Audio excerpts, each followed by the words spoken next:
ni Kristo.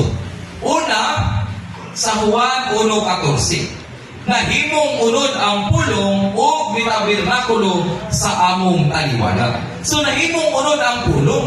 Kinsa man nga pulong? Mauni ang pulong nga naa sa Juan 1:1 nga mao ang Dios. So mga igsoon, ang atong Dios, wala lang siya magpabilin sa mga langit, kundi nahimo siyang unod.